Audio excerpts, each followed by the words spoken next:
Yeah, so that was an interesting, heated hour. Some spirited moments. I love it. I would imagine. Megan, you have anything else you want to say? You want to get off your chest? No, I hope it's all good. I have a jaded, cold, dark heart, so I say on this show sometimes, Harris. Definitely don't. And it's hard for. I just hope these are the right moves. The idea of Hillary Clinton being in office, said on my radio show, my poor liver, because I'm going to be doing so much drinking. And I just hope these are smart. Hillary Clinton becomes president, I may have to medicate myself. I mean, truly. I mean, in ways that I just can't handle another liberal administration. And I hope these are the right moves. And for me, they are very unorthodox. I'm going to get to the live chat and Facebook Live and all of that now, too, so we can keep the promise of getting our viewers involved in all of this. I have my own question for you real quickly, though, as I sign on and do that.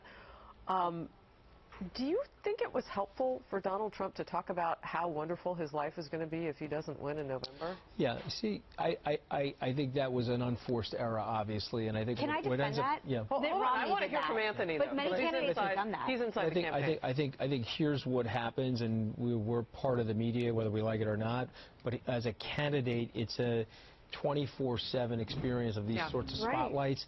And so what's going to happen is you're going to miss-say things, and you're going to wish you could take something back, or you And you think that was a mistake? No question. He wants to win in the worst possible way. Michael Moore said somewhere that he knows for certain that Donald Trump does not want to be president. That's not the person that I was with yesterday morning. Well, this person Moore definitely. No, but my point is that someone said, oh, he said he wanted to go on vacation. This is the first hint of weakness from Donald Trump. It's not. He's just basically saying he's put his whole heart into this thing. He's going to leave everything on the field, but like everything in life, particularly in the political process, he has to leave it up to the voters. All right, but here's I guess, an issue that I have, because I think she's a very beatable candidate. She's not good on the stump. She's inconsistent on issues. She's flip-flopped on some really, really important things, including criminal justice and gay marriage, just to name a few. She's wildly untrustworthy. She's got a horrible economy that is easy to tether her to. Not to mention the fact that she has created an untenable situation in the Middle East, specifically Libya.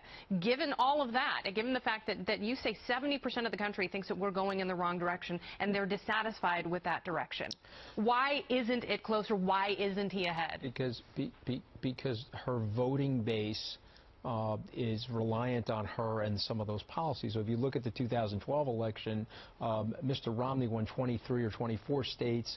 Mr. Obama only won 16 or 17, or whatever the math is. I don't have it right in front of me. But my point is that she has galvanized a movement around her. There's also people that are very concerned about these social issues, and they vote on one-issue things. Yeah. I think as the campaign starts to litigate itself into the fall, people will recognize that Mr. Trump is actually a very decent guy. He's the first person to really bring out the gay rights issue at a Republican convention with Peter Thiel. And they're going to start to recognize. Repeatedly say LGBTQ. Yeah, you know, and he did it on prompter, and people tease him that he doesn't know what all those consonants mean. Okay, but here's what I hadn't heard that. Yeah, that's well, believe me, I've heard everything. But I just learned what Q is. I know. I was going to say my in-laws questioning, right? What it was. I mean, it kind of changed all that. So for those of us who already knew, go ahead. No, but I mean, all I'm saying is that you've got a couple of miscues after the conventions. She created a little bit of a gap. This will tighten. We're going to get into after Labor Day. It's going to be a 3 to 5 point race. How does he stop the miscues? Inside of the margin of error. Well, I think he is on-the-job training. He's only 15, 16 months into being a politician, let alone a presidential candidate, and now he's only 3 weeks into being a presidential nominee. Yeah. And he seems scared straight. You know, I mean, like when you watch him, you don't think. I mean that in a really good way.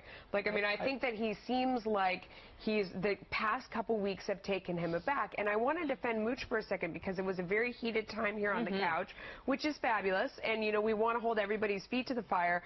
But when we were talking before the show, Mooch is not saying everything is great, it's going great or whatever. I mean, very much living in the reality of that he's had a horrible couple weeks. Yeah. But do you know what's napalm right now, which has always been meat and potatoes for Republicans? Veterans and military families. And he's attacked POWs and then Gold Star moms. Stay away from this. 76% of the American public had an unfavorable view of the way he handled the Khan situation. Stop attacking people who have served. It's so simple. I'm not here as an apologist of Donald Trump. I'm just saying that's the number one defend everything that he's done. Here's what I would say. He is the reason why he's galvanized a movement, why he's getting 15 to 25,000 people in these arenas, and I've been to many of these rallies, is that people are upset. He is sometimes, because of his entertainment style, subject to some New York-based rhetorical flourishes, and he has certainly said some certain things that I'm sure that that's an interesting way of putting it. He's a New Yorker. He's a New Yorker. Give them the example you told me before the show. I said we talked about this yesterday at breakfast. He said, you know, I said that he was the founder of ISIS, President Obama, and then they skipped out the other sound bites where I said, and he's going to Raqqa next week to get the MVP award from the other guys in ISIS, and people were laughing. So, but I don't. No, wait. The Hewitt part. Let me finish. He was really making a joke about the. So when he had a chance to say he was making a joke, why did he say the New York part? This is the New York part that I totally get because I grew up from Jersey. I don't get it. Okay, but I totally get it because I'm a New Yorker. When you gave him the opportunity to switch gears and say, oh, you didn't really mean that, he was even more sarcastic in his delivery of saying, I think mean it. Yeah. You know, I mean, it's like that New York thing when they come at you and you're like, you know what? I didn't get that. Yeah, you see, but then nobody gets that. Okay, then it's not the misstep, because you can walk back a misstep and you can say, hey, I'm new at this, sometimes I shoot my mouth off, but this is what I really meant. He didn't do that, and he continually doesn't do that. He didn't do that with the Khan family. Instead, he continued, like, and it seemed very defensive, and he continued with that line, and those are the things that are... I'm sorry, and comparing sacrificing to losing a child to building buildings an interesting take on in New York. He follows It's a campaign gaffe, though. It's not. It is so... I mean, I'm sorry, the military stuff above all else. Nothing else bothers me the way that does. I can't defend that, and I'm not trying to defend that, and I was supportive of your dad's, and I worship his service. This is about my dad. This is about my dad. This is about military families across this country. And I don't think we should be talking about Gold Star families. And here's another thing. We have to be very careful that he's not further baited, because imagine if there's a young child with a physical disability or a mental impairment being pushed in a wheelchair by an American Marine, where both of them say something nasty about Mr. Trump, and then he turns his turret to them as opposed to the campaign and focusing on the issues with Hillary Clinton. So hopefully we're through that process now, and we can get down to what the issues are and how each of these individuals are going to govern and what types of teams are they going to bring to Washington to help us solve the problems that we have. Let's shift gears and talk about Ryan Lochte. Yes, finally. MLG 1974 says Ryan Lochte should have his medals taken away. He's a fruitcake and a fraud. Melissa, no. I mean, we don't really know what happened yet. I don't want to take anyone's medals away because they won them and whatever. If he lied about what happened, and we don't know that he did, but we saw a little bit last night. I know he talked with Matt Lauer. Matt Lauer was trying to get to the bottom of whether or not the story of the robbery was true, so on and so forth. If there is an untruth, misunderstanding, whatever it should be, you say leave the medals alone. I say leave the medals alone because they won them, but I mean, I think these guys are... I mean, they shouldn't be left without their parents. I know they're over 30. Are you kidding me? I'm kidding. I am kidding. I'm being sarcastic. I'm saying that they have not grown up. How old is he? I think they're in their 30s. And they're like frat boys. I don't know that their parents would help. Idiots. Well, I'm saying supervision. They need supervision. I would. I think they've proven themselves to be idiots. Well, it's his last Olympics, and he knows that, and he did poorly in his final race. He came in 5th place, and he's clearly someone who has been so affected by fame.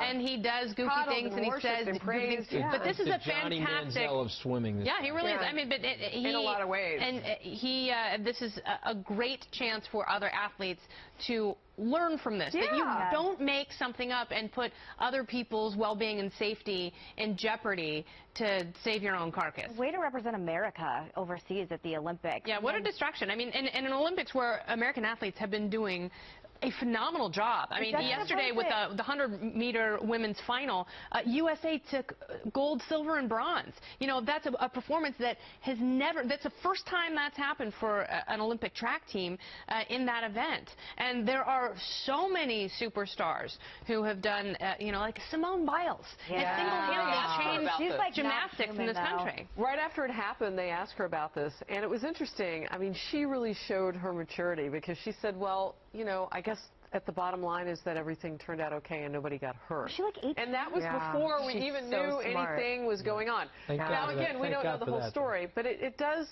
But that comment still holds up. Yes, it does. But it does beg the question as to why he would leave the country if, in fact, the judge had made it known that he didn't want the people in this case to leave the country. As fast as he possibly could. I mean, there was some discussion about whether or not he scooted out and the judge hadn't issued his declaration yet. I don't know. But we'll follow the story. It has smelled fishy from the beginning, and it turns out. Weird lie. Like the green pool water. Well, I love walleye. You know, having lived in Minnesota, I like a good whitefish, but there you go, fishy smelling. All right, great to have you. Thank you. Great to be here. We'll see you everybody tomorrow.